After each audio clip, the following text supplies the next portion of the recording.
कहानी की शुरुआत लंदन के एक अनाथालय से होती है। मैट्रन हमेशा की तरह बच्चों के सोने के बाद मुख्य दरवाजा बंद करने आती है, लेकिन तभी उसकी नजर दरवाजे के नीचे पड़े एक मैगजीन पर पड़ती है। वो मैगजीन उठाकर अंदर चली जाती है और दरवाजा बंद करना भूल जाती है। सीढ़ियों के नीचे कंबल ओढ़कर छिपी 10 साल की सोफी ये सब देख रही होती है। मैट्रन की लापरवाही देखकर वो परेशान हो जाती है। सोफी चुपचाप कंबल अपने कंधों पर डालती है, दरवाजे तक जाती है और खुद उसे लॉक कर देती है। इसके बाद वो पास रखी पेंडुलम क्लॉक के पास जाती है और उसकी सुई को ठीक 3 बजे पर सेट कर देती है। सोफी मानती है कि ज्यादातर लोग आधी रात या 1 बजे को डरावना समय मानते हैं, लेकिन उसके लिए रात के 3 बजे का समय सबसे खास है, क्योंकि इस वक्त पूरी दुनिया सो रही होती है और सिर्फ सोफी जाग रही होती है। वो मैट्रन की टेबल पर जाकर सारी डाक सही जगह रखती है। तभी बाहर से कुछ अजीब आवाजें आने लगती हैं। सोफी खिड़की खोलकर बाहर देखती है तो 4 शराबी आदमी सड़क पर हंगामा कर रहे होते हैं। वो बिना डरे उन्हें डांटती है और कहती है कि अंदर बच्चे सो रहे हैं, अगर उन्होंने शोर बंद नहीं किया तो वो पुलिस को बुला लेगी। इसके बाद सोफी सड़क की लाइट बंद कर देती है और खिड़की भी बंद कर देती है। पुलिस के डर से वे चारों आदमी वहाँ से चले जाते हैं, लेकिन जैसे ही सोफी वापस मुड़ती है, खिड़की के बाहर एक अजीब सी चलती हुई परछाई दिखाई देती है। सोफी उसे नजरअंदाज करके वापस उस कमरे में चली जाती है जहाँ बाकी अनाथ बच्चे सो रहे होते हैं। बिस्तर पर पहुंचकर वो कंबल ओढ़ती है, चश्मा लगाती है और टॉर्च जलाकर अपनी किताब पढ़ने लगती है। तभी मैट्रन बच्चों को देखने के लिए कमरे में आती है। सोफी तुरंत टॉर्च बंद करके कंबल के अंदर छिप जाती है। मैट्रन के जाते ही वो फिर से टॉर्च जला लेती है और किताब पढ़ने लगती है, लेकिन कुछ देर बाद बाहर से फिर एक आवाज आती है। सोफी खुद को रोक नहीं पाती और आवाज का पता लगाने निकल पड़ती है। हालांकि उसे साफ साफ 3 नियम याद हैं। बिस्तर से बाहर नहीं निकलना, खिड़की के पास नहीं जाना और कभी भी पर्दे के पीछे नहीं देखना। लेकिन सोफी तीनों नियम तोड़ देती है। वो खिड़की के पास पहुंचती है और बालकनी में जाकर बाहर देखने लगती है। पहले उसे लगता है कि आवाज कुछ बिल्लियों की वजह से आ रही है, लेकिन तभी एक विशाल हाथ सामने वाले घर के पीछे से निकलता है और जमीन पर गिरी कूड़ेदान की बाल्टी उठा लेता है। सोफी की सांसें रुक जाती हैं। उस हाथ के पीछे धीरे धीरे एक बहुत बड़ा चेहरा दिखाई देता है और फिर सामने आता है एक विशालकाय इंसान। वो जायंट भी सोफी को देखकर हैरान रह जाता है। सोफी डरकर वापस अपने बिस्तर की तरफ भागती है और कंबल के अंदर छिप जाती है। उसे लगता है कि कंबल के अंदर छिपने से जायंट उसे नहीं देख पाएगा, लेकिन जायंट सीधे उसके कमरे की खिड़की तक पहुंचता है और अपना विशाल हाथ अंदर डालकर सोफी को कंबल और किताब समेत उठा लेता है। अब जायंट उसे लेकर पूरे लंदन में भागने लगता है। सोफी को कंबल में इस तरह बांध दिया जाता है जैसे कोई बड़ा सा बोरा हो, लेकिन इस दौरान सोफी देखती है कि जायंट इंसानों से बचने के लिए कितनी चालाकी करता है। कभी वो दीवार बनकर खड़ा हो जाता है, कभी सड़क की लाइट को अपने शरीर से ढक देता है, कभी ट्रक में रखे सामान जैसा बन जाता है और कभी एक पेड़ की तरह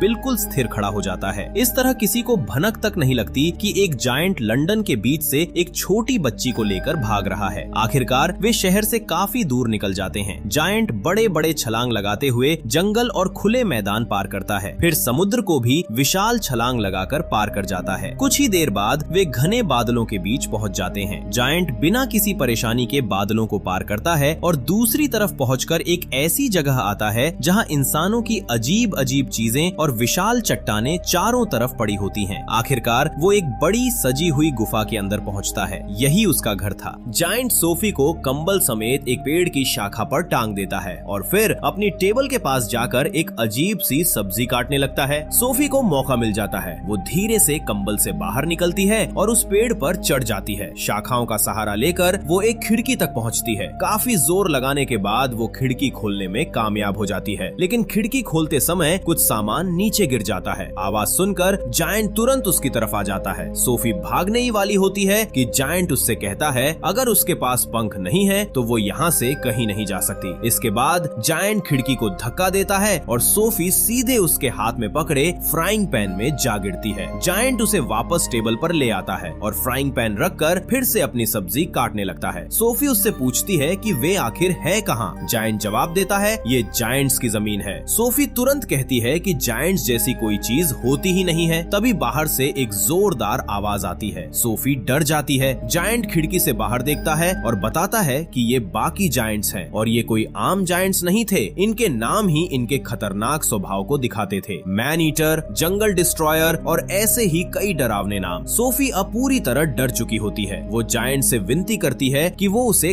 खाए नहीं, लेकिन जायंट सोफी की बात सुनकर हंसने लगता है। असल में उसे इंसानों को खाना बिल्कुल पसंद नहीं था। हालांकि उसकी बोलने की भाषा बेहद अजीब थी और वो अक्सर गलत शब्दों और टूटे फूटे वाक्यों में बात करता था। सोफी उसे याद दिलाती है कि खाने की बात छोड़ो, उसने तो उसे किडनैप किया है। जायंट मानता है कि ये बात सच है, लेकिन इसके साथ ही वो सोफी को देखकर अपने मन में उसके माता पिता के बारे में सोचने लगता है और यहीं से सोफी को एहसास होने लगता है कि ये जायंट बाकी जायंट्स जैसा बिल्कुल नहीं है। सोफी जायंट को बताती है कि वो एक अनाथ है और उस अनाथालय में रहना उसे बिल्कुल पसंद नहीं था। वहाँ बहुत सारे नियम थे और छोटी छोटी गलतियों पर भी सजा मिलती थी। जायंट ये सुनकर मैट्रन को बुरा भला कहता है और सोफी को उसके चश्मे वापस कर देता है। सोफी फिर उससे पूछती है कि क्या बाकी जायंट्स भी उसकी तरह अच्छे हैं। जायंट खाना खाते हुए जवाब देता है कि बाकी जायंट्स इंसानों को खाते हैं। इतना ही नहीं, वे उसे खुद भी एक छोटा इंसान समझते हैं। सोफी को समझ नहीं आता कि आखिर जायंट उसे अपने साथ यहाँ क्यों लाया। तभी जायंट असली वजह बताता है। वो कहता है कि अगर सोफी ने इंसानों को जायंट्स के बारे में बता दिया तो इंसान उन्हें ढूंढकर पकड़ लेंगे और जानवरों की तरह कैद कर देंगे। सोफी वादा करती है कि वो किसी को कुछ नहीं बताएगी और उसे वापस लंदन ले जाने की विनती करती है, लेकिन जायंट साफ मना कर देता है। वो कहता है कि अब सोफी को पूरी जिंदगी यहीं रहना होगा। अपना खाना खत्म करने के बाद जायंट सोफी को चुप कराने के लिए उसके ऊपर कंबल डाल देता है, लेकिन सोफी भी हार मानने वाली नहीं थी। वो कहती है कि मौका मिलते ही वो भाग जाएगी। जायंट उसे पकड़ लेता है और समझाता है कि अगर वो भागी तो बाहर मौजूद इंसान नहीं बल्कि मैन ईटिंग जायंट्स उसे पकड़ लेंगे। इसके बाद जायंट सोफी को अपने जहाज जैसे बने बिस्तर के पास ले जाता है और उसे उसके ऊपरी हिस्से में बने छोटे से क्रोज नेस्ट में रख देता है। वहाँ सोफी उसके गलत बोले गए शब्दों को सुधारने लगती है। इससे जायंट को बुरा लगता है। वो कहता है कि वो जिस तरह बोलता है उसे बदल नहीं सकता। सोफी को अपनी गलती का एहसास होता है और वो उससे माफी मांग लेती है। तभी उसकी नजर जायंट के बैग पर पड़ती है। जायंट बैग खोलता है और उसमें से एक चमकता हुआ जार निकालता है। वो सोफी को बताता है कि इस जार के अंदर सपने बंद हैं। सोफी कहती है कि उसे सपने आते ही नहीं क्योंकि उसे नींद न आने की बीमारी है। ये सुनकर जायंट उसकी किताब उठाता है और उसे कहानी पढ़कर सुनाने लगता है। धीरे धीरे सोफी की आंखें भारी होने लगती हैं और आखिरकार वो सो जाती है। लेकिन सोफी को क्या पता था कि उसके सोते ही जायंट कुछ ऐसा करने वाला है जो उसकी पूरी रात को एक डरावने सपने में बदल देगा। जायंट अपना बैग उठाता है और गुफा के पीछे चला जाता है। वहाँ वो एक लीवर खींचता है और झरने के पीछे छिपा एक गुप्त दरवाजा खुल जाता है। दरवाजे के पीछे मौजूद था जायंट का गुप्त लैब। पूरे कमरे में हजारों जार रखे थे जिनमें अलग अलग तरह के सपने बंद थे। जायंट अपनी टेबल पर बैठता है और उन सपनों के अलग अलग इंग्रेडिएंट्स को मिलाकर सोफी के लिए एक भयानक नाइटमेयर तैयार करने लगता है। कुछ घंटे बाद सोफी की नींद खुलती है। वो देखती है कि जायंट जहाज जैसे बिस्तर पर गहरी नींद में सो रहा है। सोफी को भागने का यही सही मौका लगता है। वो धीरे धीरे जहाज के हिलते हुए मास्ट को खिड़की की तरफ धकेलती है और उसी के सहारे बाहर कूद जाती है। कुछ पल के लिए उसे लगता है कि वो बच निकली है, लेकिन तभी एक जायंट की नजर उस पर पड़ जाती है। वो सोफी को पकड़ लेता है। सोफी मदद के लिए उस अच्छे जायंट को पुकारती है, लेकिन वो उसकी आवाज सुनकर भी कोई मदद नहीं करता। अगले ही पल वो खतरनाक जायंट सोफी को खा जाता है, लेकिन तभी सोफी की आंख खुलती है। असल में ये सब सच नहीं था। ये वही नाइटमेयर था जो अच्छे जायंट ने उसके लिए बनाया था। सुबह सोफी की असली नींद खुलती है। जायंट उसे बिस्तर से उठाकर टेबल पर ले आता है और समझाता है कि उसने जो कुछ किया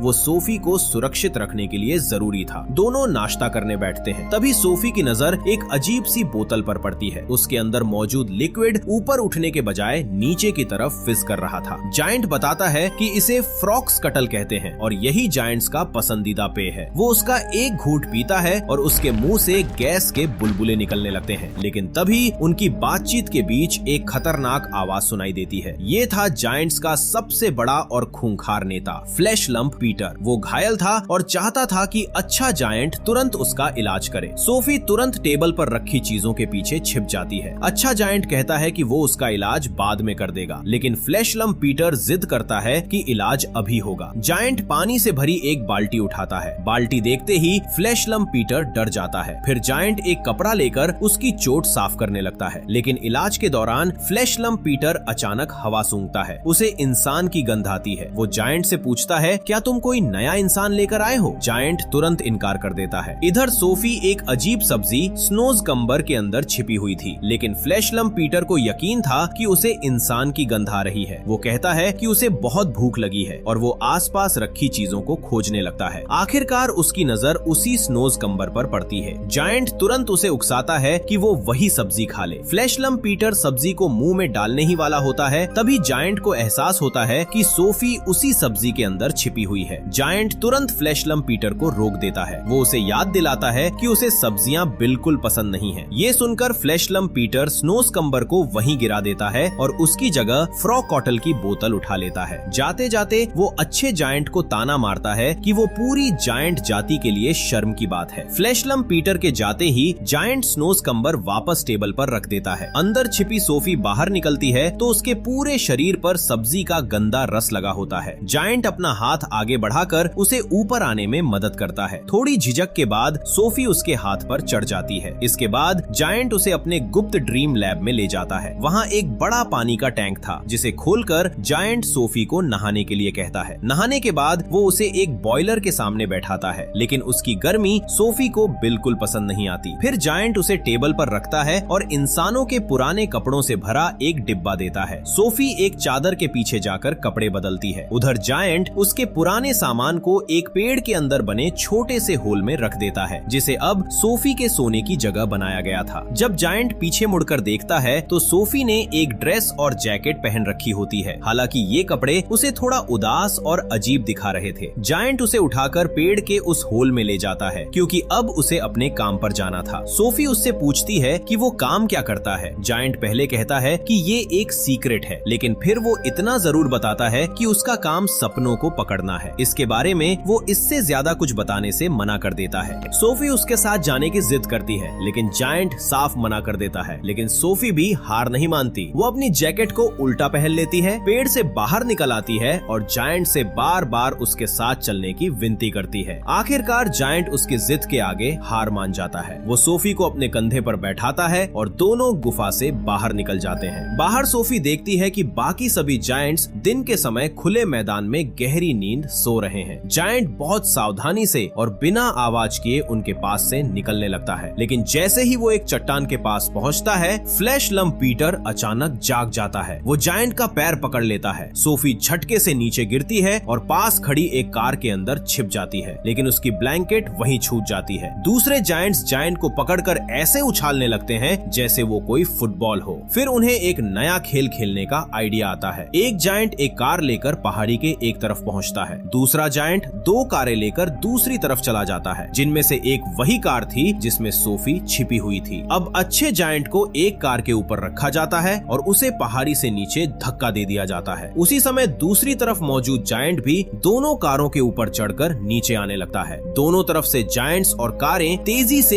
एक दूसरे की तरफ बढ़ रही थीं। टक्कर अब कुछ ही सेकंड दूर थी। सोफी तुरंत कार का स्टीयरिंग पकड़ती है और पूरी ताकत से उसे मोड़ देती है। कार का रास्ता बदल जाता है। दूसरा जायंट ठीक समय पर अपने पैर फैलाता है और उसका शरीर अच्छे जायंट से टकरा जाता है। बाकी जायंट्स ये देखकर जोर जोर से हंसने लगते हैं। वे अब अच्छे जायंट को और परेशान करने वाले होते हैं, लेकिन तभी अचानक बारिश शुरू हो जाती है। बारिश देखकर सभी जायंट्स घबरा जाते हैं। वे पानी से डरते थे, इसलिए तुरंत किसी सुरक्षित जगह की तरफ भागने लगते हैं। इसी मौके का फायदा उठाकर अच्छा जायंट सोफी और उसका चश्मा उठाता है और वहाँ से भाग निकलता है। उधर बाकी जायंट्स को सोफी की ब्लैंकेट मिल जाती है। वे उसे सूंघते हैं और अब उन्हें पूरा यकीन हो जाता है कि इंसान आसपास ही है। इस बीच जायंट सोफी को लेकर काफी दूर निकल जाता है। कुछ समय बाद वो एक बार फिर घने बादलों के विशाल झुंड को पार करता है और आखिरकार दोनों एक ऐसी जगह पहुंचते हैं जहां पहले से ही रात हो चुकी थी। ये थी land of dreams. Giant Sophie को बताता है कि वो तारों, पेड़ों और जानवरों की आपस में होने वाली बातें भी सुन सकता है। फिर वो सोफी को जमीन पर उतार देता है। सोफी आगे बढ़ते हुए एक झील के पास पहुंचती है। झील के पानी में उसे एक विशाल पेड़ का रिफ्लेक्शन दिखाई देता है, लेकिन उस रिफ्लेक्शन वाले पेड़ पर चमकती हुई कई लाइट्स थीं, जबकि असली पेड़ पर ऐसी कोई लाइट्स मौजूद नहीं थीं। तभी जायंट सोफी को एक राज बताता है। वो कहता है कि कभी उसे बिग फ्रेंडली जायंट यानी BFG कहा जाता था। इसके बाद वो अचानक झील में छलांग लगा देता है। सोफी भी उसके पीछे पानी में कूद जाती है, लेकिन पानी में उतरते ही उसे पता चलता है कि जिस जमीन पर वो खड़ी है वो असल में रिफ्लेक्शन की दुनिया है। यही वो जगह थी जहाँ पेड़ों की पत्तियों से निकलने वाले सपनों को जायंट पकड़ता था। तभी एक बहुत तेज और शरारती ड्रीम वहाँ घूमने लगता है। जायंट उसे पकड़ने की पूरी कोशिश करता है, है, लेकिन वो हर बार उसके हाथ से निकल जाता है। सोफी भी उसकी मदद करने लगती है। वो ड्रीम को एक दिशा में ले जाती है और जायंट को उसके पीछे आने का रास्ता बताती है। आखिरकार जायंट उस ड्रीम के करीब पहुंच जाता है और उसे पकड़ लेता है। वो उसे एक जार के अंदर बंद कर देता है, लेकिन तभी उस ड्रीम में सोफी का चेहरा दिखाई देता है। जायंट सोफी को देखकर मुस्कुराता है और उसे भी कुछ ड्रीम्स पकड़ने के लिए कहता है। पहले सोफी थोड़ा हिचकती है, लेकिन फिर वो चमकती हुई अलग अलग लाइट्स के पीछे दौड़ने लगती है। कुछ देर बाद वो एक लाल रंग के ड्रीम को पकड़ लेती है, लेकिन जायंट उसे देखते ही घबरा जाता है। वो तुरंत सोफी के हाथ से उस ड्रीम को छीन लेता है और एक जार में बंद कर देता है। फिर वो सोफी को बताता है कि ये कोई सामान्य ड्रीम नहीं था, ये एक नाइटमेयर था और ऐसे ड्रीम्स बेहद खतरनाक होते हैं। इसलिए जायंट सोफी को सख्त चेतावनी देता है, आगे से कभी भी लाल ड्रीम को हाथ मत लगाना। अचानक जायंट वहाँ से गायब हो जाता है। सोफी घबरा जाती है और उसे आवाज लगाने लगती है, लेकिन कुछ ही पल बाद पता चलता है कि जायंट झील से बाहर निकल गया था और अब वो सोफी को भी पानी से बाहर खींच रहा है। वापस जाते समय सोफी उसके लंबे नाम को छोटा करके उसे BFG बुलाने का फैसला करती है। कुछ घंटे बाद दोनों लंदन वापस पहुंचते हैं। BFG अपना खास ड्रीम ट्रम्पेट निकालता है और सो रहे बच्चों के कमरों में सपने भेजने लगता है। काम करते हुए BFG सोफी को बताता है कि वो लगभग उतना ही पुराना है जितनी पुरानी खुद धरती है। वो ये भी बताता है कि वो बच्चों के दिलों की आवाज सुन सकता है, यहाँ तक कि सोफी के दिल की भी। तभी दोनों एक बच्चे को सपना देखते हुए देखते हैं, जिसमें वो अमेरिका के राष्ट्रपति से जुड़ा सपना देख रहा होता है। इसके बाद वे लंदन से निकलने लगते हैं, लेकिन अचानक BFG रुक जाता है। दूर से उन्हें बाकी मैन ईटिंग जायंट्स की आवाजें सुनाई देती हैं। वे भी लंदन से वापस लौट रहे थे और इस दौरान उन्होंने कई इंसानों को पकड़कर खा लिया था। इसलिए BFG और सोफी तुरंत छिप जाते हैं। जब सारे जायंट्स वहाँ से चले जाते हैं, BFG सोफी से उसकी ब्लैंकेट के बारे में पूछता है। सोफी बताती है कि वो ब्लैंकेट लैंड ऑफ जायंट्स में ही छूट गई थी। ये सुनकर BFG काफी परेशान हो जाता है, क्योंकि अब बाकी जायंट्स को इंसान की मौजूदगी का पता चल सकता था। अगले ही पल कहानी अचानक बदल जाती है। सोफी की आंख खुलती है और वो खुद को वापस उसी लंदन के अनाथालय के सामने पाती है। उसे लगता है कि शायद ये सब एक सपना था, लेकिन तभी सड़क के दूसरे छोर पर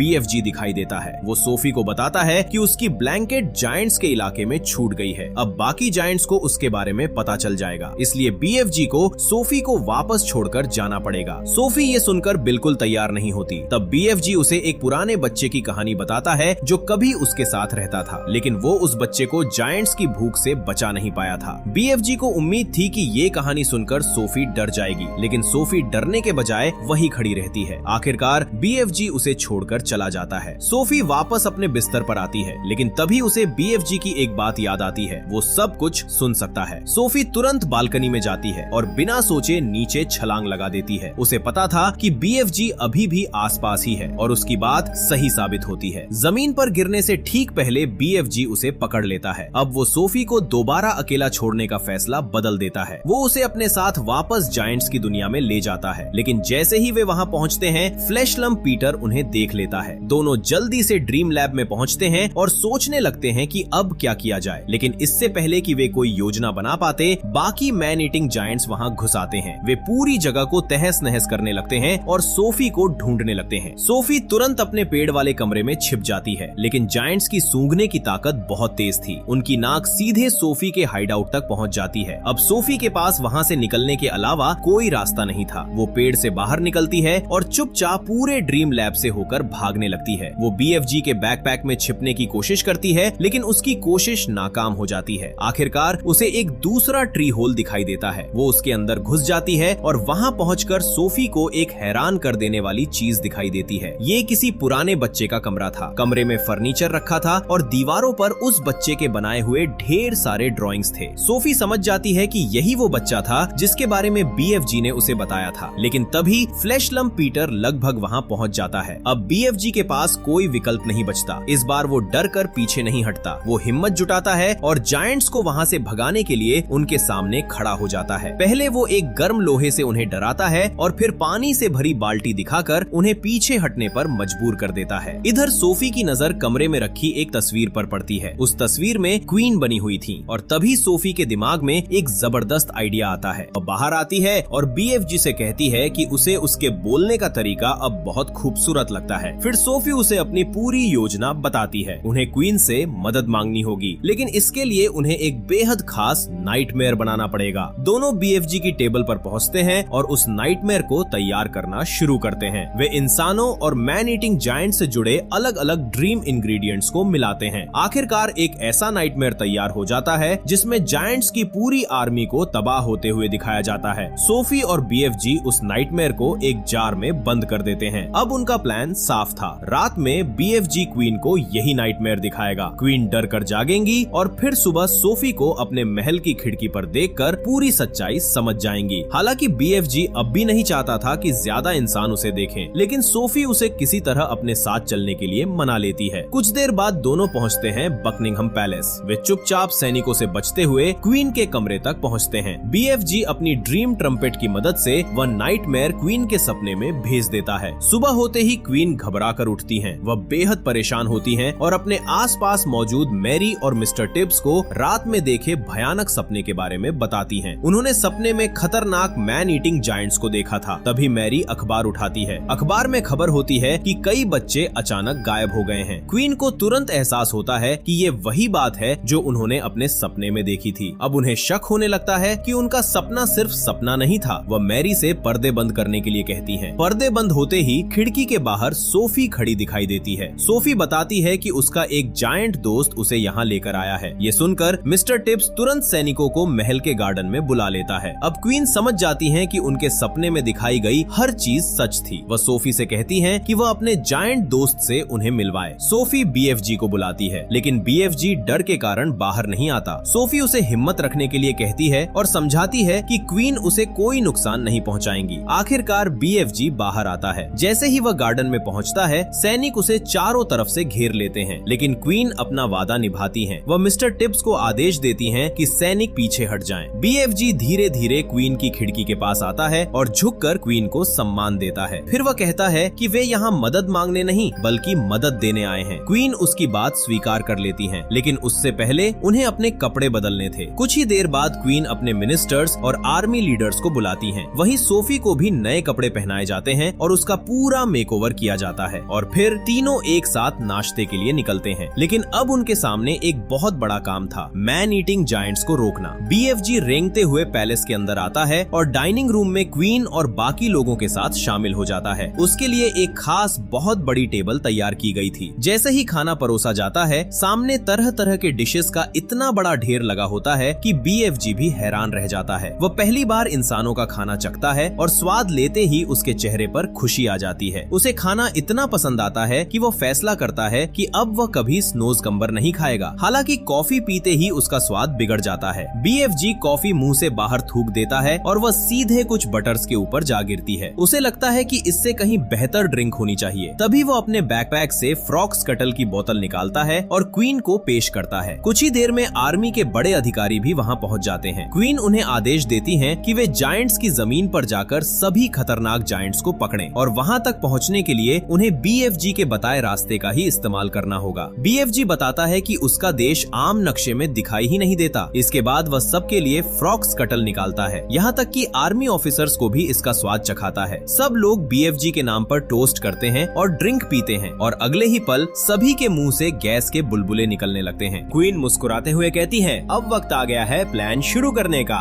BFG तुरंत जायंट्स की जमीन की तरफ वापस निकल जाता है। उसके पीछे आर्मी के फाइटर प्लेन्स भी उड़ान भर लेते हैं। जैसे ही वे घने बादलों के उस विशाल इलाके में पहुंचते हैं, प्लेन्स के रडार और कंट्रोल्स अजीब तरह से काम करने लगते हैं, लेकिन किसी तरह वे बादलों को पार करने में सफल हो जाते हैं। आर्मी सही समय का इंतजार करने के लिए पीछे रुक जाती है। वहीं BFG और सोफी वापस ड्रीम लैब में पहुंचते हैं। अब उन्हें जायंट्स के लिए एक नया नाइटमेयर बनाना था। इसके लिए सोफी ने झील में जो नाइटमेयर पकड़ा था उसी का इस्तेमाल किया जाता है। दोनों अलग अलग ड्रीम इंग्रेडिएंट्स मिलाकर ऐसा नाइटमेयर तैयार करते हैं जो जायंट्स के अंदर भयानक डर और पछतावा पैदा कर सके। मिक्सचर तैयार होने के बाद वे उस जार को लेकर बाहर आ जाते हैं। तभी BFG सोफी से अपने दिल की एक बात कहता है। वो बताता है कि उसका सबसे बड़ा सपना एक परिवार बनाना है, लेकिन वो जानता है कि सोफी यहाँ हमेशा नहीं रह सकती। सोफी को चिंता करने की जरूरत नहीं है क्योंकि BFG उससे हमेशा जुड़ा रहेगा। उसके कान इतने बड़े हैं कि वो दुनिया में कहीं से भी सोफी की आवाज सुन सकता है। सुबह सूरज निकलते ही नाइटमेयर को जायंट्स तक पहुंचाने का समय आ जाता है, लेकिन तभी BFG को याद आता है कि वो अपना ड्रीम ट्रम्पेट पैलेस में ही भूल आया है। अब सोफी अकेले ही जायंट्स के पास जाने का फैसला करती है। वो नाइटमेयर वाला जार लेकर सोए हुए जायंट्स के बीचों बीच पहुंच जाती है, लेकिन लाख कोशिशों के बावजूद जार खुलता ही नहीं। तभी